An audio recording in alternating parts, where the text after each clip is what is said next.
ada seorang pemuda nama dia Maisarah bin Abdi Rabbih. Jangan terkejut, kenapa Maisarah ada bin? Maisarah memang nama lelaki.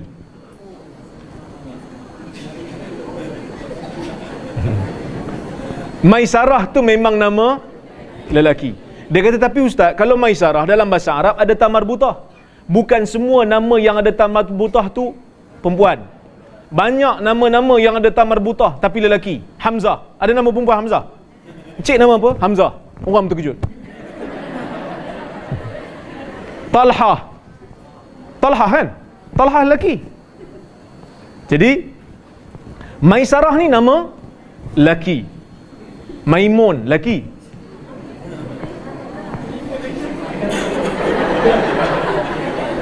Minta maaf lah kalau ada yang Maimun kat sini. Puan Maimun minta maaf. Datin Maimun kan.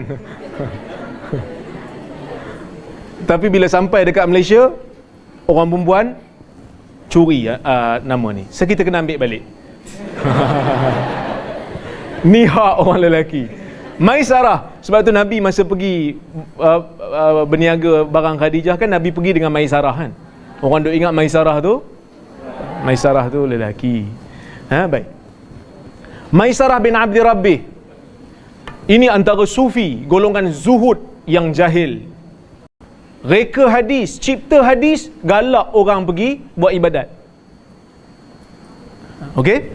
Kemudian Nuh bin Abi Maryam, cipta hadis, kelebihan surah-surah dalam Quran.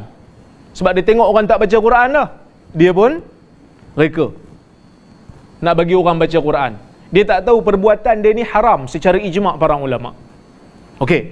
Kemudian tengok ada satu kisah.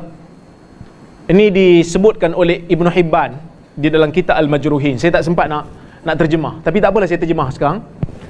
Dia bawa sanad dia.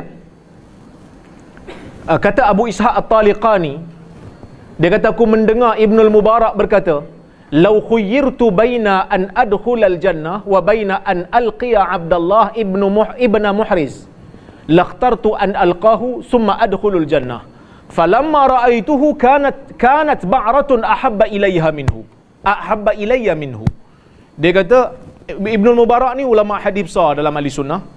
Dia kata, kalaulah aku diberi pilihan sama ada nak masuk syurga ataupun nak jumpa dengan Abdullah bin Muhriz, dia kata aku pilih untuk jumpa Abdullah bin Muhriz dulu baru masuk syurga. Sebab apa? Sebab dia hormat. Ni orang soleh ni. Orang soleh, orang yang bila kita tengok pun Masya Allah, ni jelmaan syurga punya manusia ni. Kan ada manusia yang bila kita tengok ni macam bagusnya dia ni. Tapi ada dalam Islam, dalam sejarah Islam, orang-orang yang baik ni, yang kuat ibadat tapi jahil. Tapi bukan kata zaman dulu, zaman sekarang pun ada. Berapa ramai orang-orang soleh tapi bebal. Ada tak? Ada. Soleh, kita tengok solehnya orang ni kan. Tapi dalam beberapa isu bebal. Ada. Bukan saja dia nak bebal, takdir Tuhan. Dia kata, aku kalau diberi pilihan nak masuk syurga dulu ke nak jumpa dia dulu, dia kata aku pilih nak jumpa dia dulu sebab dia orang soleh, lepas tu baru masuk syurga. Kata Ibn Mubarak, lepas aku jumpa dia, kata Abdullah bin Mubarak, taik lebih bernilai daripada aku banding dia. Tahu taik? Tahu taik? Ba'rah, taik haiwan. Paling tidak taik haiwan boleh buat baja. Maksudnya macam itulah.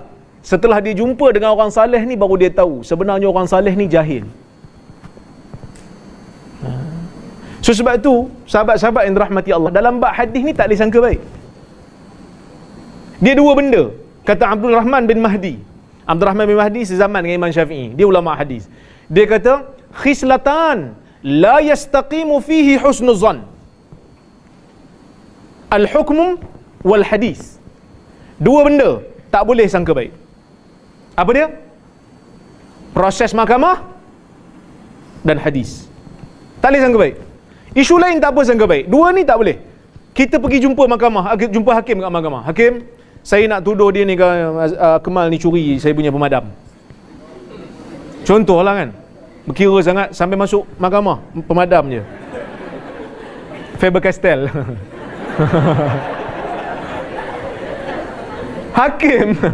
Hakim kena laksanakan perbicaraan. Hakim tak boleh kata, Apa engkau ni tuduh Akmal? Dia ni orang baik, sangka baik sudahlah. Kalau hakim sangka baik dengan orang, kes tak jalan.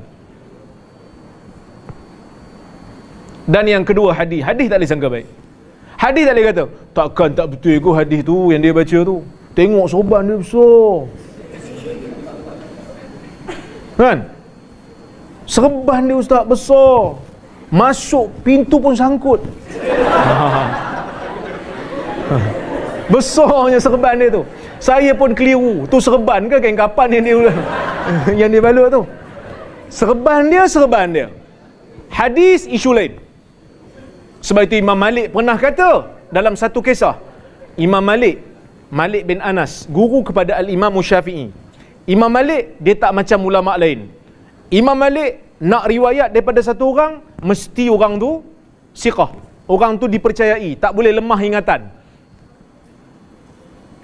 Jadi ada satu hari tu Imam Malik meriwayatkan daripada Abdul Karim bin Abil Mukhariq.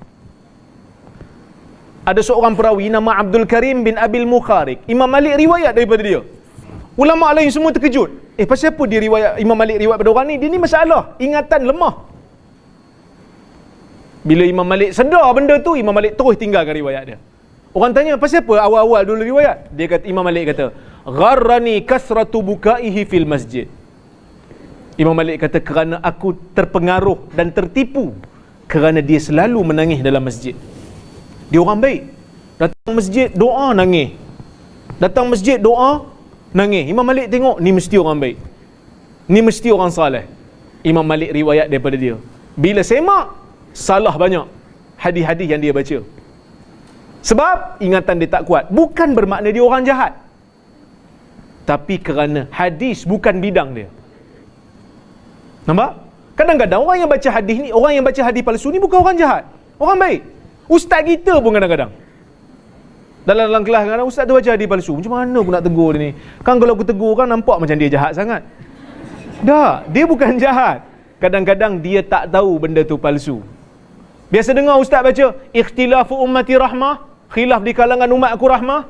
Yang tu bukan hadis. Kalau ada ustaz-ustaz baca dalam kuliah, lepas kuliah bagi tahu, ustaz, hadis yang ustaz baca tu palsu. Itu bukan kata-kata Nabi. Tapi saya sebut ni bukan nak kata ustaz jahat. Tapi mungkin ustaz tak semak dulu. Saya semak dan ia bukan hadis. Dan orang kalau dia amanah dengan ilmu, dia kena terima. Kalau tiba-tiba dia kata, engkau bukan tahu, ni belajar dengan Rora lah ni, maksudnya dia adalah sifat takabur tu. Dan saya nak bagi tahu sahabat-sahabat, kalau terbukti hadis yang dia baca palsu dan kita tegur dan dia tak tarik balik, dia tahu palsu tapi dia kata aku kena pertahan sebab aku dah baca hadis ni dan tersebar, malu aku nak tarik balik. Ada satu pandangan Ibn Hibban yang mengatakan orang yang kalau telah tersedar dia salah dalam hadis, bila ditegur dia pertahankan juga, dia adalah kazab, dia adalah pendusta dalam hadis. Maka sebab tu kena hati-hatilah. Okey,